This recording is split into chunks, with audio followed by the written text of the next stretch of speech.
So it's Saturday, 4th of April 2020, and I'd like to welcome everybody back to the Irish Unity podcast. Still in the middle of this dreadful pandemic, I'm afraid. There's been plenty of bad news stories, so we've been trying to bring the good news stories from around Ireland about community activism, Republicans, United Irelanders getting onto the streets. We had some great news from Newry, Councillor Gavin Malone down there about getting supplies and provisions out to the vulnerable and the elderly. Brian Leeson, Irrigi's Brian Leeson, was talking about a similar initiative in Dublin. In Strabane, we had Councillor Paul Gallagher up there doing the same. We're going to hear some news today from Belfast, particularly the Lower Falls, and we have IRSP activist Michael Kelly, who's going to tell us about some great grassroots activity that went on in the Falls Road area. You're very welcome, Michael. You there? Yeah, Kieran. Good man. I understand the IRSP were out on the streets with other individuals and other grassroots activists in Divis a couple of days ago. Yeah, we were. Yeah. Basically, what transpired was we were asked for our assistance from the Falls Residents Association. And basically what they had tapped into was a coronavirus fund which had been sent out by Belfast City Council, City Hall. Yeah. So what that means is they can basically stock up on food, essential foods. They were then made into parcels by volunteers and distributed out around the area, the immediate area of the Lower Falls, to the elderly and the most vulnerable in the area, and we were more than happy to contribute to that. We don't think this is a time to try and stay your own way. Yeah. Anything that we can contribute to, and we were asked for our assistance, and we were happy to do it. But it's all about the people in your area, the people in your community right now, and really we've been lucky in the Lower Falls to always have had that sort of community spirit about us, and no one stands alone in times of need and an emergency like this.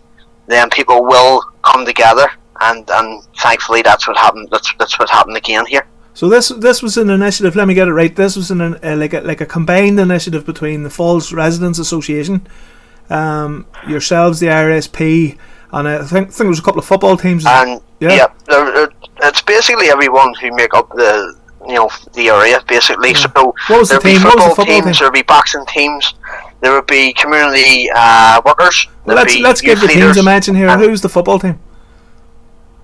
The Immaculata Football Club. And that's a local football club in Divis. Yes, that's the local well-known football club. Yeah. Fair play to the and also the Immaculata Boxing Club. They've all done their part. Yeah. And also obviously the youth groups. They've came together as well, and they've played their part. And that's what I'm saying. The people in the area have recognised that. Yeah. And it's not really surprising for the people in the area, because when things like this happen, this is the way this area responds. It always has, and probably always will. So let me get this right. So you have the Falls Residents Association. It goes to Belfast City Council and very correctly and rightly gets the funding in order to deliver the goods, and it's a joint community effort. Yeah. I don't think I'm not too sure if they actually got the funding themselves, but what I'm aware of is that it came through Deirdre Hargey. Right. And that's Deirdre who spoke at Deirdre spoke at the Yes for Unity meeting. Listeners will remember the Yes for Unity meeting in Culterland last summer. She made a great contribution. Yeah. Yep.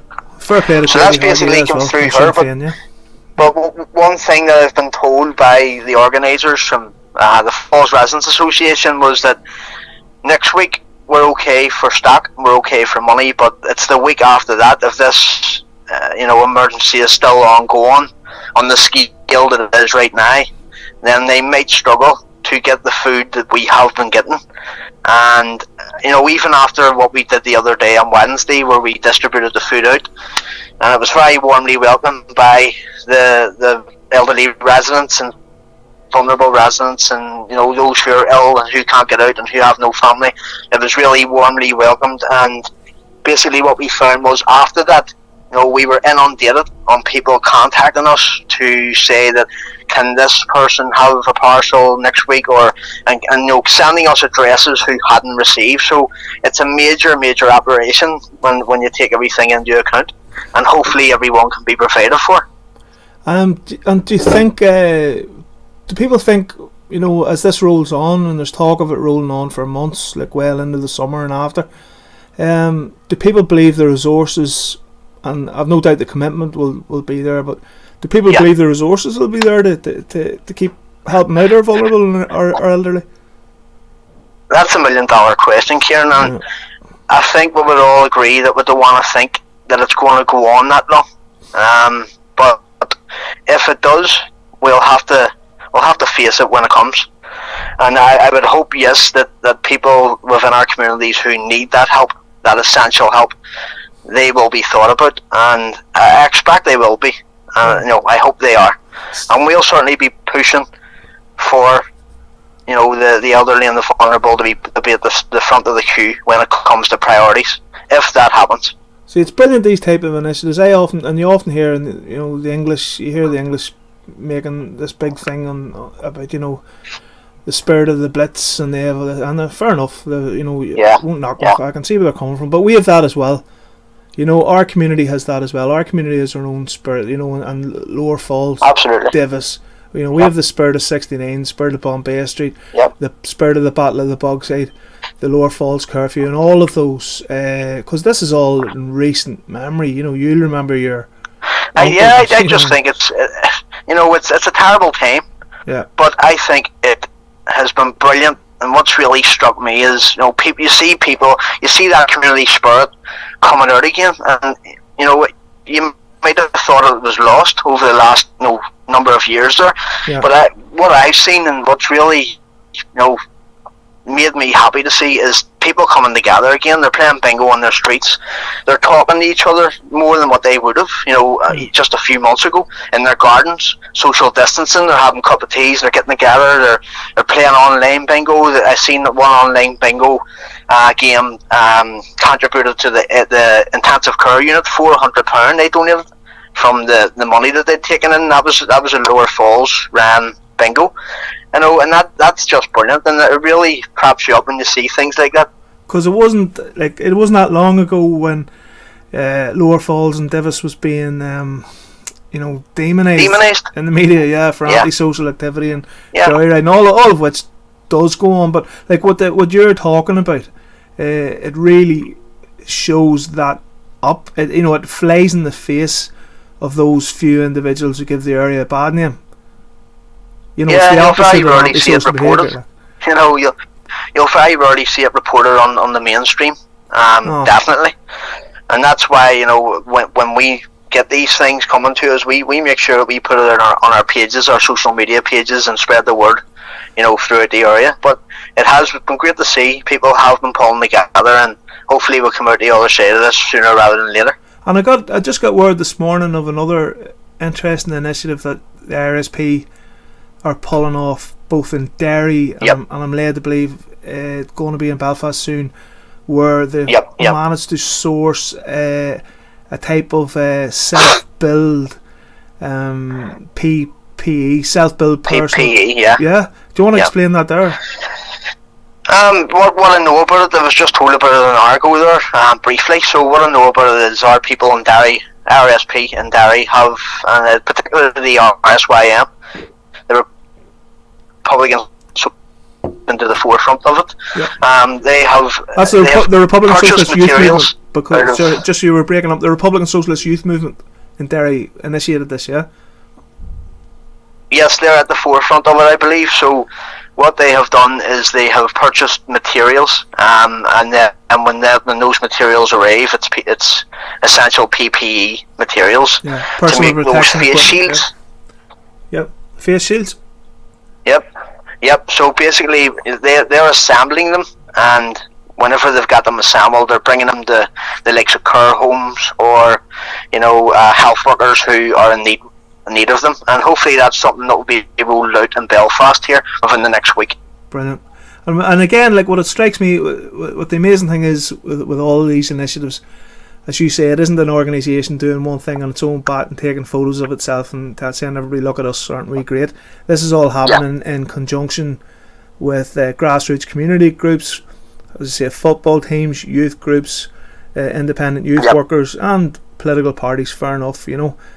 See, I think from what I'm seeing across, and I told you I interviewed people in Newry and Strabane and Dublin and elsewhere who are doing this type of thing, I can see it being a step ahead of what the state has been doing, a step ahead of what the capitalist state has been doing, who, as we know, their entire legacy in this has been delay, you know. Well, Kieran, when you think about it, when you think about it, we need leadership from the local community. Yeah. You know, local community bodies and political groups, and it's fortunate, as I said, that this area that I'm speaking about, the Lower Falls, where I come from, it seems to be in existence in this part of the Falls Road, and it always has been. But you're right, we you know, if people are still in the dark, you know, there's vulnerable people, elderly people speaking to us from their windows on Wednesday, saying basically, well, you know, what's happening now? They're not up to standard. They're not up to speed with what's actually happening. Yeah. So basically, we're still telling them, we'll just leave this at your doorstep. You come down and take it in. They're still in the dark, a lot of them, because a lot of them don't have any family to look up on them and see if they're okay. So that's the thing that's came to the forefront in our minds. You know, we need to be there for those who need it most in these areas, and that's what we will continue to do. Can I ask you just a bit more about the logistics? I mean, how we know the importance of social distancing and stuff, and it's been said over and over and over again. But you know, when a group of activists and young fellas in the football team and IRSP and everybody else come together to distribute essential goods, like, how are you looking after yourselves? You know, in terms of making sure that nobody gets infected or whatever. Yeah, well, that's also an important thing that's put to the forefront. The organisers of it, and I seen Tina Black, the local Sinn Féin councillor. She was, to be further, she was one of the first to start the food parcel drive, which was last week in the Grosvenor Leisure Centre. Yeah. And that went through Dodgy Hall. That's when it started.